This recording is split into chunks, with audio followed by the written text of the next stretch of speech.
June, a month where you feel lost under a pile of new game trailers which keep releasing every hour. You keep looking at your wallet hoping that if you stare at it long enough, it might just start creating money so that you can buy every upcoming game that you like. New Assassin's Creed in Norse mythology. Cyberpunk delayed again? What the GTA 5? No, not you. There's a new Spider-Man game. What? And then the biggest news of them all. The PS5. The PS5's SSD is so fast, and it has the best games with the best graphics. Horizon Zero Dawn 2. Halo Infinite. New Assassin's Creed and Norse. There's a new Spider-Man game. Horizon Zero Dawn 2. Halo Infinite. There's a new Spider-Man game. Horizon Zero Dawn 2. Cyberpunk delayed again. What the fuck? PS5 SSD is so fast. PS5 SSD is so fast. Horizon Zero Dawn 2. Halo. Oh my god. Hang on. Let's do this one more time. Shut up and sit down. If you are a teenager who has to go to your parents for money, we understand that it's hard to justify buying a game which is worth 4,000 rupees. Even salaried guys are constantly worried about their EMIs. On the other hand, if you're like Ambani and you buy every game anyway, then A, we hate you, and B, why are you even watching this? Go and have your espresso or go to Europe on your private jet. Oh wait, you can't. No matter who you are or where you come from, you and your parents must always be comparing the price of a game which is about 4,000 rupees in India or $60 abroad to other things that can be bought for the same price. For example, it could be 10 pizzas or burgers, 15 Starbucks, 20 bottles of your favorite beer, or even something unnecessary like diapers for your kid or medicines for your family, etc. We understand your situation, and in this video we are going to help you narrow down from a host of games to the ones that you really need. We're going to do this by assigning a category to each upcoming game: buy, borrow, or wait. Now these are pretty self-explanatory, but here's a quick rundown. Category buy means go ahead and buy the game. Category borrow means don't waste your own money on it, get it from a friend after he finishes playing it. And category wait means wait for the reviews or a sale before you go and get it. Sounds good? Then let's begin. This is GamePod's Buy, Borrow or Wait edition. Number 8. Cyberpunk 2077.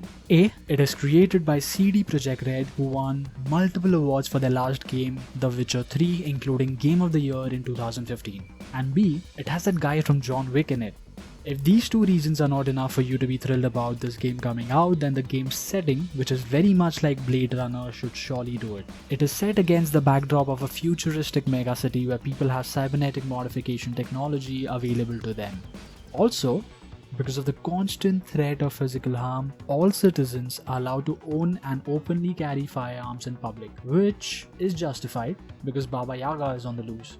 If you are interested in RPG type of games and if you like this setting, then buy. Number 7. Marvel's Avengers. If you are a Marvel fan, MCU or otherwise, this one's a no-brainer. Also, we're 3000% sure that Iron Man is alive in this game's universe. It has some of the best voice actors in the gaming industry, including Troy Baker as Bruce Banner, Laura Bailey as Black Widow, and Nolan North as Tony Stark or Iron Man. But is it worth the full price?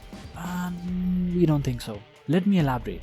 Granted, it might end up being a good game after all, but we would advise you to wait either for the review or for the price to drop, because based on the information that we have right now, the game not being an open world like Marvel's Spider-Man, unconfirmed campaign length, unreviewed game mechanics, etc. do not really justify buying this one at 4,000 bucks at launch, at least for the ones looking after their budget. So GamePod's verdict is wait. Number 6. Watch Dogs Legion. The selling point of this game is that you can play as any character you want. So you can live out your dream of either being a 14-year-old teenager or a 70-year-old woman. But based on the previous iterations of Watch Dogs, people still feel cheated by the fact that the studio downgraded the graphics upon release as compared to their E3 reveal trailers. We are going to have to wait and watch if this sequel defies all expectations and garners more fans in the process, or lose the existing ones because of the fans' perception that their marketing strategies are deceptive. GamePod's verdict on this one: borrow. Number 5. Ghost of Tsushima. This is a PlayStation exclusive which is set in the late 13th century Japan. The game revolves around one of the island's last samurai, Jin Sakai, during the first Mongol invasion of Japan. During the course of the game, the protagonist realizes that the way he was taught to fight is useless against such a powerful enemy and their new military tactics. So ultimately, he must learn the way of the Ghost, an unconventional fighting style that emphasizes small-scale attacks, creating fear in the minds of the enemy and using their own weapons against them. This is to defeat the Mongols and prevent them from launching a full invasion of the mainland. It seems like a similar game to Sekiro Shadows Die Twice, which came last year and garnered a lot of appreciation from critics and fans alike. But there is not much to guarantee that this game will be as good as that one. So GamePod's verdict, wait for reviews.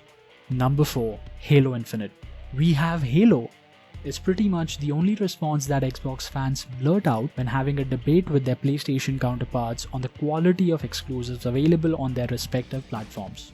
After receiving lukewarm response for the last 2 Halo games, Halo 5 Guardians and Halo Wars 2, and cancellation of their previous announced exclusive IP Scalebound, Xbox fans are expecting Halo Infinite to knock it out of the park. The game is set to be released as a launch title for Xbox Series X in late 2020 and is the 6th main entry of the Halo series and the 14th game overall.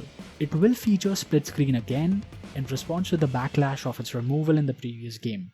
It will also have a beta prior to its release, described as an insider flight program. If you get an Xbox Series X at launch, this is definitely an exclusive that you should pick up as it's their flagship game. Our verdict? Buy. Number 3. Assassin's Creed Valhalla. The 12th major installment and the 22nd release in the Assassin's Creed series, Valhalla is a successor to the 2018 game Odyssey. Set in the 873 AD, this time around we will get to play as a Viking warrior who is leading his clan to settle in the new lands of England due to war and overcrowding in their homeland of Norway. It has already been in development for more than 2.5 years, and after the success of Odyssey, the fan expectations are high to say the least. Hardcore fan of the series, you will buy it anyway. For others, if you really want to play Assassin's Creed, the previous games are available to buy online for pretty good deals quite often, so we would advise you to check those out first and wait for this one. Number 2. FIFA 21. Walking on the path laid out by Apple, the people at EA showcase FIFA every year with the exact same pitch. Pun intended. Slightly better graphics, slightly better animations, latest roster updates. There is really not much to say here, and that in itself says a lot. If you bought a console just to play FIFA, and yeah, there are people like that, then we can only pray for you to discover other games through our channel or through the many other channels that promote gaming. For the rest of you guys, if you have recent iterations of this game, FIFA 19 or FIFA 20, we would suggest you to go to your friend's house and play FIFA 21 if you really want to. Our verdict? Borrow. Don't waste your money on it. And that brings us to number 1, Spider-Man Miles Morales. After the hugely successful Marvel Spider-Man on PlayStation 4, the studio is coming out with another one, this time focusing on Miles Morales' Spider-Man, who was one of the supporting characters in the first game. Its trailer was definitely one of the highlights of the recent PS5 event, and since then, we have been getting to know more about the game through the official channels. This has been confirmed to not be a direct sequel to the original game and instead is a standalone game along the lines of Uncharted Lost Legacy. It is set a year after Spider-Man and will be about half as long. It will release later this year, and we are excited to see how Insomniac has utilized the next-gen PS5 console to enhance the character and gameplay. Now, this may be cheaper at launch since it's a standalone game, but if you're going to buy PS5, then you might as well get this launch title. Maybe it will also come with a bundle offer at launch as well.